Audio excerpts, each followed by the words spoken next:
to be clear, I'm not going to ask any questions of this witness because this witness has revealed that she has no intentions of answering questions. But instead, I'm going to ask some very basic questions really quickly of my colleague, Becca Ballant, if she will answer right or wrong, raping children. Wrong. Right or wrong, killing random citizens.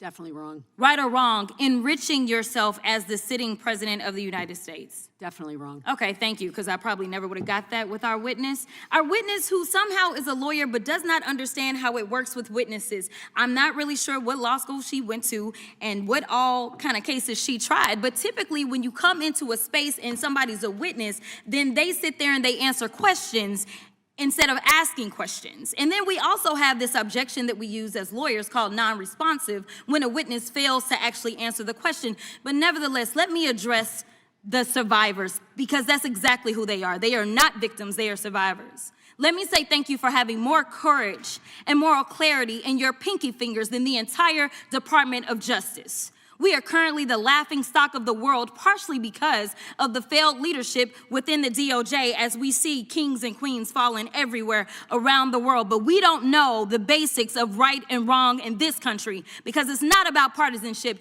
And that's why I applaud Thomas Massie, because he's the only person on the Republican side that has a backbone and knows how to stand up to corruption. But nevertheless, let me keep going. My Democratic colleagues have been attacked this entire committee hearing. They have been lied on, and frankly, the American people weren't looking for that. They were looking for answers about the corruption that they see coming from this administration. In the written testimony of this witness, of this particular witness, she stated that when she took office, she had two main goals. The first was to end the weaponization of justice, and second, to return the department to its core mission. Not only have you lied about both, you've intentionally done the exact opposite. You're spending more taxpayer resources arresting journalists than you are prosecuting pedophiles and creeps. In fact, your boss, the President of the United States, stated that this administration, quote, took the freedom of speech away. And at your direction, DOJ has arrested Don Lemon and Georgia Fort. And I might add that y'all actually had a judge that rejected y'all for trying to arrest Don Lemon before, just like the grand jury rejected y'all as it relates to Senator Kelly, just like a grand jury rejected y'all as it relates to Senator Slotkin, just like the case against Tish James was dismissed and the case against Mr. Comey was dismissed. I completely don't get how it is that you're sitting at the top of DOJ because you don't seem to be good at your job.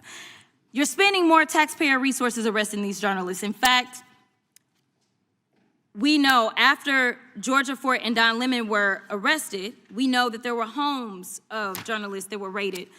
We know that threatened prosecution against students protesting your actions and forced tech companies to remove apps used to track ISIS activities. But let's circle back to you protecting pedophiles and creeps, because I want to talk about the president and his possible involvement with Jeffrey Epstein.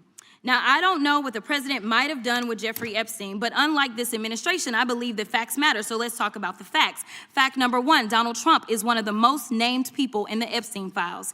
At least 5,000 files contains more than 38,000 references to Trump, his wife, or Mar-a-Lago. Fact number two, Jeffrey Epstein and Ghislaine Maxwell made young girls available to Trump on multiple occasions. For example, according to this file, Ghislaine Maxwell presented a young girl to President Trump who spent more than 20 minutes apparently flirting with her.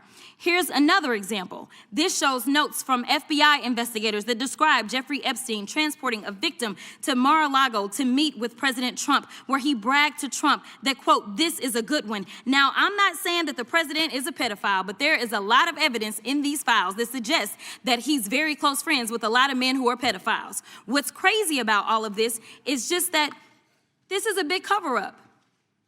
And this administration is engaged in it. In fact, this administration is complicit.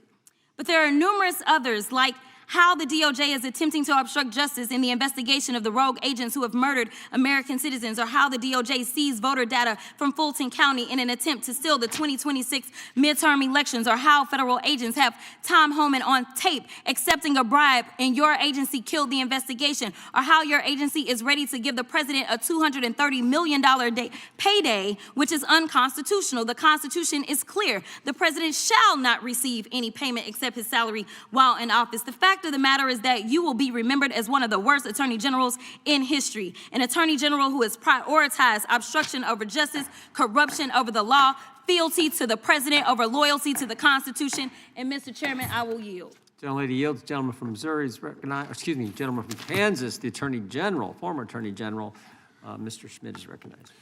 Thank you, Mr. Chairman, and General Bondi, thanks for being here. Did you have anything you wanted to say before we talk? I do. Thank you, Congressman. Thank you, my friend, for many years. I find it interesting that she didn't even want to try, Congresswoman Crockett, to ask any questions because she certainly did not condemn her leader, Hakeem Jeffries, for taking money from Jeffrey Epstein after Epstein was convicted.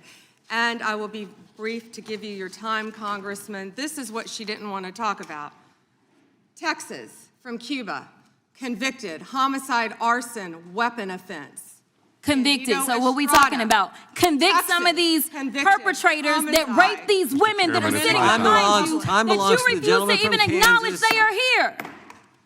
Time belongs to the Texas. gentleman from Kansas. Mr. Chairman, could I have a few seconds You back bet, to make you up bet. for the yelling? Thank you.